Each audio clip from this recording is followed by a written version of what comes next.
Hello friends, today we are going to discuss about an important topic, that is sea urchin fertilization. ఈ topic నుంచి మనకి CSIR నెట్లో part C నుంచి mostly questions వస్తాయి. So let's start the topic. First వచ్చేసి మనకి introduction. బేసిక్గా మనకి ఫర్టిలైజేషన్ ఇంట్రడక్షన్ అంటే fusion of male and female gametes leads to the formation of zygote. Later the embryo formation and later full organ development అనేది జరుగుతుంది. Basic terms దీని fertilisation సంబంధించి ఏంటి అంటే మనకి మేల్ అండ్ ఫీమేల్ గ్యామెట్ ఫ్యూజన్ని మనం సింగమే అంటాము. నెక్స్ట్ సైటోప్లాజం ఫ్యూజన్ని ప్లాస్మోగమే అంటాము. మేల్ అండ్ ఫీమేల్ న్యూక్లియస్ ఫ్యూజన్ని క్యారియోగమి. నెక్స్ట్ క్రోమోజోమ్ ఇంటర్మింగ్లింగ్ని యాంఫిమిక్సిస్ అంటాము. టైప్స్ ఆఫ్ ఫర్టిలైజేషన్లో మనకి మెయిన్గా ఇంటర్నల్ ఫర్టిలైజేషన్ ఉంటుంది, ఎక్స్టర్నల్ ఫర్టిలైజేషన్ ఉంటుంది. ఇంటర్నల్ ఫర్టిలైజేషన్ అంటే higher order organisms like mammals, human beings, animals, plants, flower ద్వారా ఫర్టిలైజేషన్, ఇవన్నీ మనకి ఇంటర్నల్ ఫర్టిలైజేషన్ అనేది జరుగుతుంది. సో ఎక్స్టర్నల్ ఫర్టిలైజేషన్ అనేది మనకి mostly lower order organisms like మనకి ఫిషెస్, ఆంఫిబియన్స్, మోస్ట్లీ మెరైన్ ఆర్గానిజమ్స్లో మనకి ఎక్స్టర్నల్ ఫర్టిలైజేషన్ జరుగుతుంది. అంటే through any kind of medium అనమాట. For example like water bodies ద్వారా మనకి ఈ ఈవెంట్స్ ఆఫ్ ఫర్టిలైజేషన్ అనేది జరుగుతుంది. సో ఇక్కడ మనకి మనం సీ అర్చిన్ ఫర్టిలైజేషన్ అని చెప్పినాం కాబట్టి దీంట్లో మనకి డిఫరెంట్ టైప్స్ ఆఫ్ స్పీషీస్ ఉంటాయి సీ అర్చిన్లో. సో అన్ని స్పీషీస్లో నుంచి మనం తీసుకున్నటువంటి స్పీషీస్ ఏది అంటే అర్బాషియా పంక్టులేట్. ఓకే, సో మనకి బేసిక్ స్టెప్స్ వచ్చేసి ఫర్టిలైజేషన్లో contact and recognition between sperm and egg. Sperm and egg మనకి కాంటాక్ట్ అనేది అవసరం. అండ్ ఎస్పెషల్లీ మనకి sea urchin fertilisation there are particular events taking place for the contact of sperm and egg. So మనకి మళ్ళీ వచ్చేసి మనకి ఎప్పుడైనా కూడా ఫర్టిలైజేషన్ అంటే విత్ ఇన్ ద స్పీషీస్లోనే జరుగుతుంది.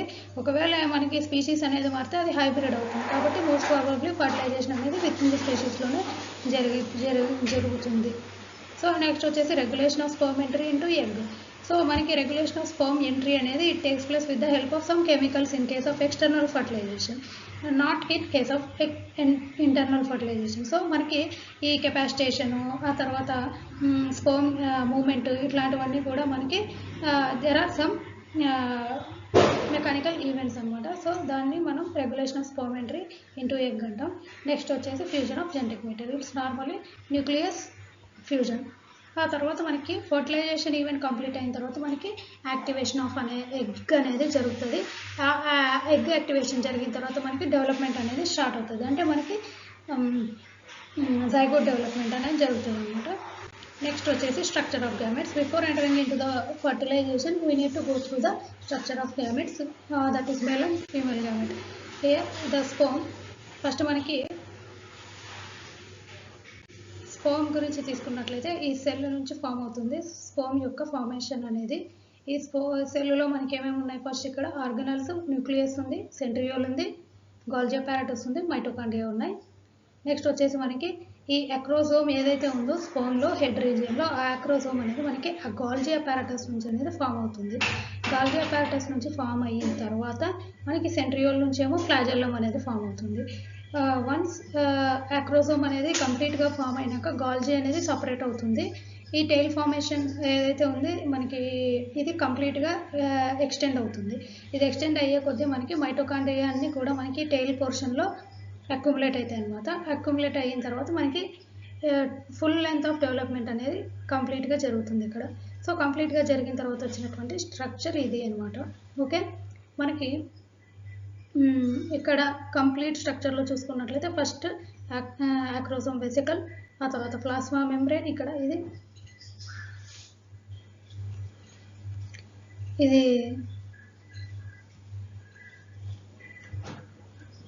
అక్రోజోమ్, ప్లాస్మా మెంబ్రేన్, న్యూక్లియస్, ఆ తర్వాత సెంట్రియోల్ తర్వాత మనకు ఉండేది ఏంటి ఇక్కడ మైటోకాండ్రియా తర్వాత యాక్సోనియం ఉంది. సో ఇక్కడ మనకి మైటోకాండ్రియా ఎందుకు, మనకి ఏటీపీ జనరేట్ చేయడానికి. సెంట్రియోల్ ఎందుకంటే మైక్రో ట్యూబ్యూల్స్ ఫామ్ చేయడానికి. మైక్రో ట్యూబ్యూల్స్ ఎందుకు అంటే మనకి microtubules helps in the formation. Microtubules consist of dynein protein which helps in the formation of ATP during the sperm moment.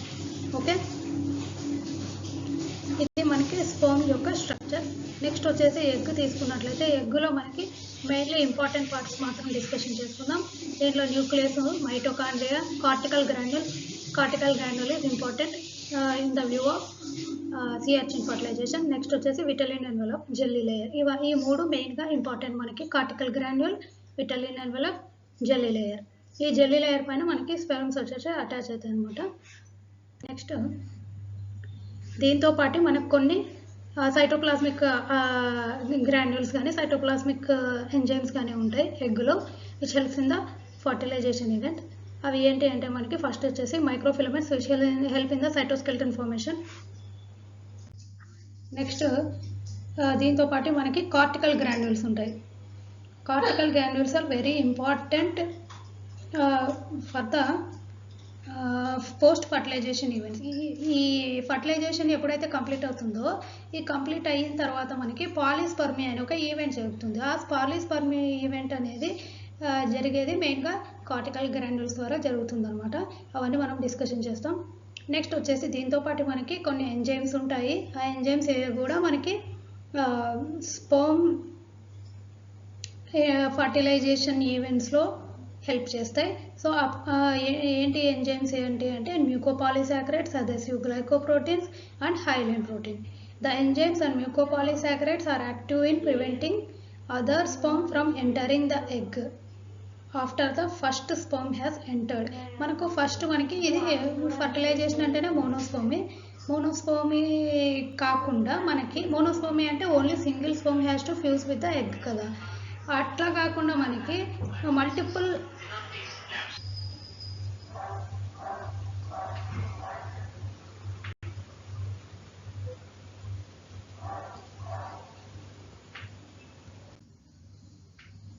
So why to study sea urchin? Why only sea urchin? Means it is simple organism to study and the fertilization is very easy to study. First of all, the egg is small and easy to be seen under microscope. So fertilization events can easily be seen under the microscope. So the scientists have chosen sea urchin as a study model organism to study about the events of fertilization. Along with that, the cytoplasm of sea urchin is also very clear. So here they can see the development of embryo with different events like cleavage and gastrulations. Okay. So first of all, the main events related to fertilization are 5. They are the chemoattraction of sperm to the egg by soluble molecules secreted by the egg. First మనకి chemo attraction ద్వారా sperm అనేది egg దగ్గరికి travel చేస్తుంది అనమాట. So అది దేని ద్వారా travel అవుతుంది అంటే chemo attraction is nothing but the attraction which is made by release of some chemicals. అది మనకి ఫస్ట్ స్టెప్ అనమాట. తర్వాత ఎగ్జోసైటోసిస్ ఆఫ్ యాక్రోజోమల్ వెసికల్. యాక్రోజోమల్ వెసికల్ అనేది మనకి ఫర్టిలైజేషన్ ఈవెంట్లో ఎగ్ ఎన్వలప్ మెంబ్రెయిన్స్ ఉంటాయి కదా, ఆ ఎగ్ ఎన్వలప్ మెంబ్రెయిన్స్ స్పర్మ్ రెండు కూడా ఫ్యూజ్ అయ్యే క్రమంలో యాక్రోజోమల్ ఎగ్జోసైటోసిస్ అనేది జరుగుతుంది. ఆ తర్వాత next binding of sperm to the extra cellular envelope. Next మనకి ఈ యాక్రోజోమల్ వెసికల్ ద్వారా మనకి ఎక్స్ట్రా సెల్యులర్ ఎన్వలప్కి స్పర్మ్ అనేది బైండ్ అవుతుంది. Next passing of sperm through this extra cellular envelope నుంచి అది ప్లాస్మా మెంబ్రెయిన్లోకి ఎంటర్ అవుతుంది అనమాట. ఓకే, లాస్ట్ మనకి ప్లాస్మా మెంబ్రెయిన్ నుంచి అది ఎక్కడికి పోతుంది, fusion of egg and sperm cell membranes. So ఇది మనకి టోటల్ ఈవెంట్ అంటే టోటల్ సీ అర్చిన్ ఫర్టిలైజేషన్ ఈ డయాగ్రామ్లో రిప్రజెంట్ చేసినారు. సో ఇక్కడ మనకి సీ అర్చిన్ ఫర్టిలైజేషన్తో పాటు కంపారిటివ్లీ మౌస్ ఫర్టిలైజేషన్ కూడా చూపించినారు, అంటే వాటి డిఫరెన్స్ చూపించడానికి. సో మనకి ఫస్ట్ సీ అర్చిన్ ఫర్టిలైజేషన్ చూసినట్లయితే మనకి ఇక్కడ ఫస్ట్ ఉండేది ఇది, ఈ పార్ట్ ఈ ఎల్లో నుంచి వచ్చే పార్ట్ అంతా కూడా మనకి ఎగ్ మెంబ్రెయిన్స్ అనమాట. ఇవన్నీ ఎగ్ సెల్ మెంబ్రెయిన్స్. దీంట్లో మనకి ఫస్ట్ అవుటర్ లేయర్ వచ్చేసి జెల్లీ లేయర్. ఇక్కడ రాసినారు కదా, ఇక్కడ ఎక్స్ట్రా సెల్యులర్ కోట్. ఇది ఫస్ట్ మనకి ఈ ఎల్లో కలర్లో ఉండేదంతా జెల్లీ లేయరు. ఆ తర్వాత ఈ పింక్ కలర్లో ఉండేది ఈ లైన్, ఇది విటలిన్ ఎన్వలప్ అనమాట.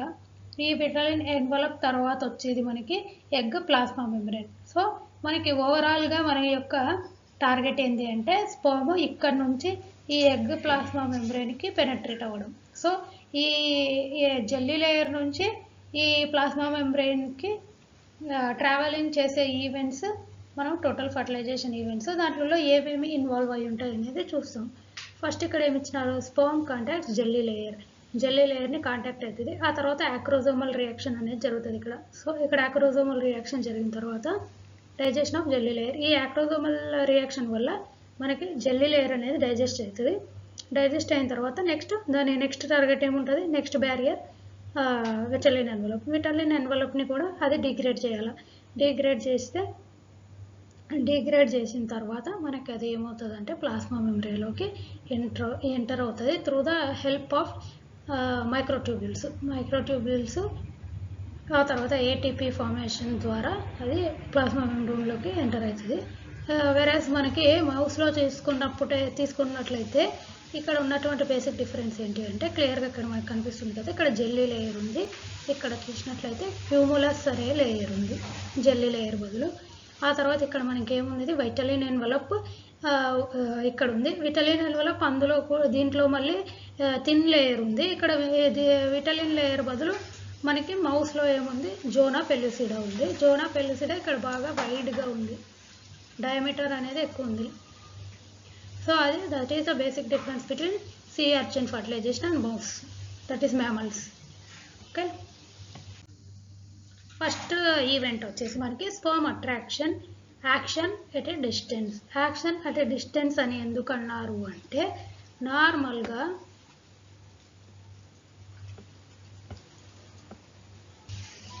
సో మనకి యాక్షన్ అట్ ఏ డిస్టెన్స్ అని ఎందుకు అన్నామంటే నార్మల్గా మనకి ఈ ఎక్స్టర్నల్ ఫర్టిలైజేషన్ మనం ఎక్కడ జరుగుతుంది అని చెప్పినా మనకి మెరైన్ ఆర్గానిజమ్స్లో జరుగుతుంది కదా. సో మనకి అంటే వాటర్ బాడీస్లో ఈ ఫర్టిలైజేషన్ అనే ఈవెంట్ అనేది జరుగుతుంది అనమాట. ఎప్పుడైతే మనకి నార్మల్గా మనకి ఈ స్పర్మ్ ఎగ్ ఒకే చోట ఉండాలనేది ఏం లేదు కదా. స్పర్మ్ ఒక చోట ఉంటుంది, ఎగ్ ఒక చోట ఉంది. అప్పుడు ఏం చేస్తుంది, మనకి ఫీమేల్ సీ అర్చిన్ ఏం చేస్తుంది, ఎగ్స్ని లే చేస్తుంది. ఎగ్స్ని లే చేసి వాటర్ బాడీలో రిలీజ్ చేస్తుంది. రిలీజ్ చేసిన తర్వాత ఆ పర్టికులర్ లొకేషన్కి స్పర్మ్ అనేది వెళ్ళి అటాచ్ అవ్వాలి. సో స్పర్మ్ అనేది కూడా ఒక డిఫరెంట్ లొకేషన్లో ఉంటుంది. Okay, so this is the sperm and this is the egg అనమాట. ఇప్పుడు ఇక్కడో ఉన్నటువంటి స్పర్మ్ ఈ ఎగ్ని రీచ్ అవ్వాలి, అందులో కూడా మళ్ళీ దాని యొక్క స్పీషీసే దాన్ని ఐడెంటిఫై చేసుకోవాలి. దాని స్పీషీస్ని అది ఐడెంటిఫై చేసుకోవాలి అంటే it need some kind of help. అంటే అది వితౌట్ ఎనీ సిగ్నల్ లేకుండా అది కరెక్ట్గా అక్కడికే రీచ్ అవ్వాలి అనేది కొంచెం కష్టం అనమాట in the water body. So ఆ సిగ్నల్ ఎక్కడి నుంచి రావాలి అంటే మనకి ఫీమేల్ ఎగ్ నుంచి రావాలి, ఫీమేల్ గ్యామెట్ నుంచి రావాలన్నమాట. సో ఎగ్ ఏం చేస్తుంది అంటే మనకి రిసాక్ట్ అనే ప్రోటీన్ని రిలీజ్ చేస్తుంది అనమాట at the time of fertilisation.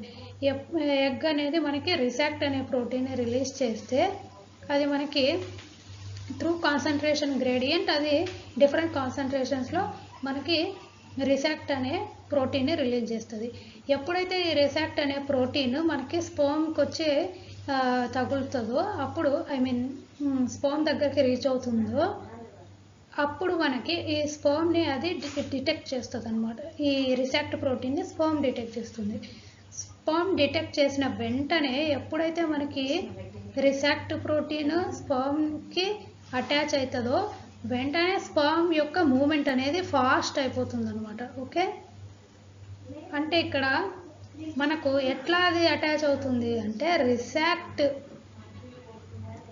ప్రోటీన్కి మనకు ఇక్కడ ఏముంటుంది అంటే స్పర్మ్ దగ్గర రిసాక్ట్ యొక్క రిసెప్టార్స్ ఉంటాయి. రిసెప్టార్స్ ఇట్లుంటాయి అన్నమాట. ఈ రిసెప్టార్స్కి వచ్చి ఈ రిసాక్ట్ ప్రోటీన్ అటాచ్ అవుతుంది.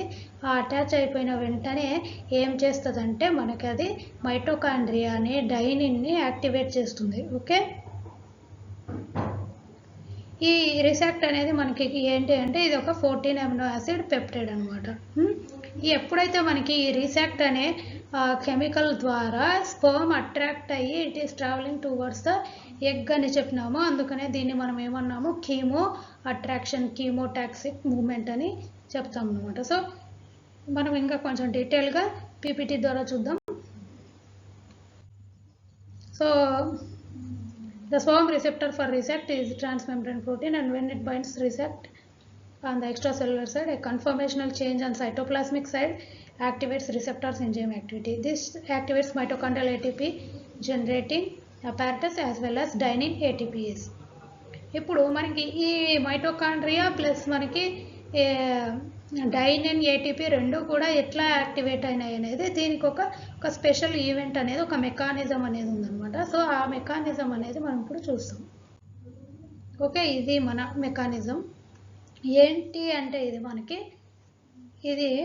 మనకి స్పోమ్. ఫస్ట్ ఇది స్పోమ్. ఇది మనకి స్పోమ్ యొక్క ప్లాస్మా మెంబ్రేన్ అనమాట. ఈ స్పోమ్ ప్లాస్మా మెంబ్రేన్లో ఏమవుతుంది అంటే స్పోమ్ ప్లాస్మా మెంబ్రేన్లో రిసెప్టార్కి ఇక్కడ ఒక ప్రోటీన్ ఉంటుంది, ఒక రిసెప్టార్ ఉంటుంది అని చెప్పినాం కదా. రిసెప్టార్ ఎక్కడ ఉంటుంది? రిసెక్ట్కి ప్లాస్మా మెంబ్రేన్లో ఉంటుంది. ఏ ప్లాస్మా మెంబ్రేను? స్పోమ్ యొక్క ప్లాస్మా మెంబ్రేను. స్పోమ్ యొక్క ప్లాస్మా మెంబ్రేన్ పైన రిసెప్టార్ ఉంటుంది. ఆ రిసెప్టార్ పేరు ఏంటి అంటే ఆర్జీసీ. ఆర్జీసీ అంటే ఏంటి? రిసెప్టార్ గ్వానైలైజ్ సైక్లేజ్ అనమాట. ఈ రిసెప్టార్ గ్వానైలైజ్ సైక్లేజ్ ఏం చేస్తుంది అంటే ఎప్పుడైతే రిసెప్ట్ వచ్చి ఈ రిసెప్టార్కి అటాచ్ అవుతుందో అప్పుడు జీటీపీ నుంచి, జీటీపీ అంటే గ్వానైలైజ్ ట్రైఫాస్ఫేట్ కదా, ఈ జీటీపీ నుంచి సియాంప్ని కన్వర్ట్ చేస్తుంది అనమాట. ఓకే, జీటీపీని సియాంప్గా కన్వర్ట్ చేస్తుంది. ఓకే, ఎప్పుడైతే సిసిఎంపి యాక్టివేట్ అవుతుందో ఇక్కడ ప్లాస్మా మెంబ్రెయిన్లో అనదర్ ఛానల్ అనేది ఒకటి ఉంటుంది. ఓకే, ఆ ఛానల్ ఏం చేస్తుంది? అది ఏం ఛానల్ అంటే కాల్షియం ఛానల్ అనమాట. Calcium gated CCMP calcium gated channel అంటే సిసిఎంపి ద్వారా యాక్టివేట్ అయ్యేటువంటి కాల్షియం ఛానల్ అనమాట. ఓకే, ఎప్పుడైతే మనకి సిసిఎంపి ఫామ్ అవుతుందో సిసిఎంపి అప్పుడు ఈ సిసిఎంపి పోయి ఈ కాల్షియం గేట్ ఛానల్ని ఓపెన్ చేస్తుంది. కాల్షియం అయాన్ ఛానల్ని ఓపెన్ చేస్తే మనకి outside of the plasma membrane నుంచి కాల్షియం అనేది ఇన్సైడ్ ఆఫ్ ద సెల్లోకి ఎంట్రీ అవుతుంది అనమాట. ఎప్పుడైతే మనకి కాల్షియం ఎంట్రీ అవుతుందో ఇంట్రాసెల్యులర్ కాన్సన్ట్రేషన్ అనేది పెరిగిపోతుంది. ఓకే, పెరిగిపోయినాక మనకేమవుతుంది అంటే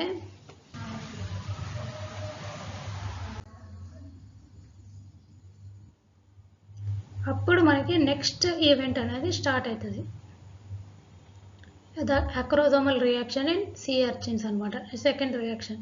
ఈ అక్రోజోమల్ రియాక్షన్ ఎప్పుడైతే మనకి కాల్షియం లెవెల్స్ అనేటివి పెరిగిపోతాయో ఆ కాల్షియం లెవెల్స్ ఏం చేస్తాయి అంటే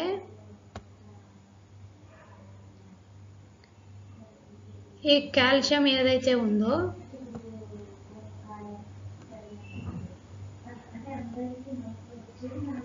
ఈ కాల్షియము మైటోకాండ్రియా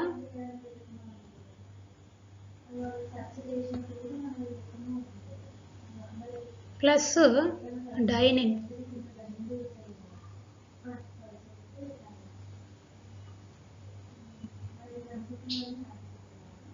ఈ రెండింటిని కూడా యాక్టివేట్ చేస్తుంది. ఈ రెండింటి యాక్టివేట్ అవ్వడం వల్ల ఏమవుతుంది? మనకి ఏటీపీ అనేది జనరేట్ అవుతుంది. ఏటీపీ అనేది జనరేట్ అవుతే ఏమవుతుంది? దాని ఫ్లాజెల్లా మూమెంట్ అనేటివి ఫాస్ట్ అయిపోతుంది. ఫాస్ట్ అయిన తర్వాత అది ఎగ్గరి రీచ్ అవుతుంది అనమాట. ఓకే, సో నెక్స్ట్ వచ్చేసి మనకి యాక్రోజోమల్ రియాక్షన్.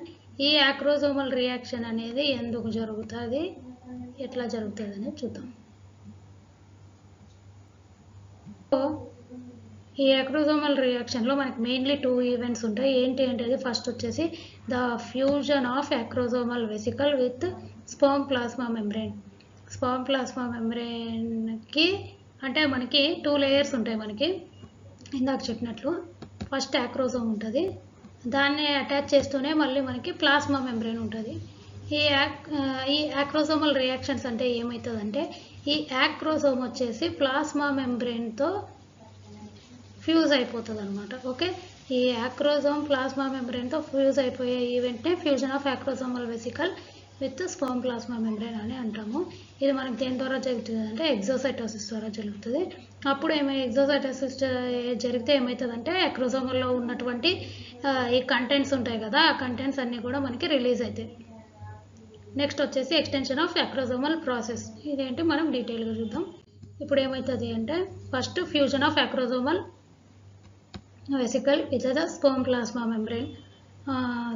సో ఫస్ట్ మనకి ఇక్కడ ఏం జరుగుతుంది అంటే in sea urchin acrosomal reaction is thought to be initiated by fucose containing polysaccharide in the egg jelly and that binds to sperm and allows calcium to enter into the sperm head in exchange of intracellular potassium.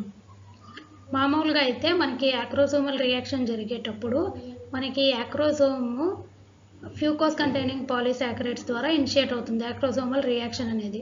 అప్పుడు మనకి ఏమవుతుందంటే మనకు egg jelly that binds the sperm and allows calcium to enter in to the sperm. Egg jelly ఏం చేస్తుంది అంటే కాల్షియంని మనకు స్పర్మ్లోకి entry చేస్తుంది అనమాట, స్పర్మ్లోకి రిలీజ్ చేస్తుంది. ఎప్పుడైతే మనకి కాల్షియం అనేది ఎంటర్ అవుతుందో దానికి ఎక్స్చేంజ్గా మనకి పొటాషియం అనేది బయటికి పోతుంది. ఎప్పుడైతే మనకి యాక్రోసోమల్లో కాల్షియం అనేది ఎంటర్ అవుతుందో అప్పుడు ఇన్నర్ సైడ్ ఉన్నటువంటి pH అనేది ఇంక్రీజ్ అవుతుంది అనమాట. అప్పుడు ఏమవుతుందంటే ఫుల్ అసిడిక్ నేచర్లో తయారవుతుంది. అసిడిక్గా తయారైనప్పుడు ఏమవుతుందంటే యాక్రోసోమ్ అనేది మనకు ఎగ్జోసైటాసిస్కి గురవుతుంది. ఎగ్జోసైటాసిస్ అయిన తర్వాత మనకి ఏం జరుగుతుంది అంటే it is caused by calcium-mediated fusion of acrosomal with adjacent sperm plasma membrane. అప్పుడు మనకి యాక్రోసోమల్ కంటెంట్స్ అనేవి రిలీజ్ అవుతాయి. సో ఇక్కడ మనకి డయాగ్రామ్ చూసినట్లయితే ఇక్కడ డీటెయిల్గా ఇచ్చినారు. ఫస్ట్ ఇది యాక్రోసోమల్ మెంబ్రెయిన్. ఓకే, ఇది యాక్రోసోమల్ మెంబ్రెయిన్, ఇది స్పర్మ్ సెల్ మెంబ్రెయిన్ అంటే ప్లాస్మా మెంబ్రెయిన్, ఇది న్యూక్లియస్. అది లీనియరైజ్ అవుతుంది అని చెప్పినారు కదా న్యూక్లియస్ ఇందాక. సో ఇక్కడ లీనియరైజ్ అయింది, ఇది సెంట్రియోల్ మైక్రోట్యూబ్యూల్ ఫార్మేషన్కి. సో ఇక్కడ వచ్చేసి మనకి ఫ్యూజ్ అయిపోయింది చూసినారా, ఇక్కడ ఈ ప్లాస్మా మెంబ్రెయిన్ ఈ ఎగ్ యాక్రోసోము మొత్తం ఫ్యూజ్ అయిపోయింది. ఆ తర్వాత మనకి ఈవెంట్స్ ఆఫ్ ఫర్టిలైజేషన్లో అది మొత్తం యాక్రోసోమల్ కంటెంట్స్ని డిసింటిగ్రేట్ చేసి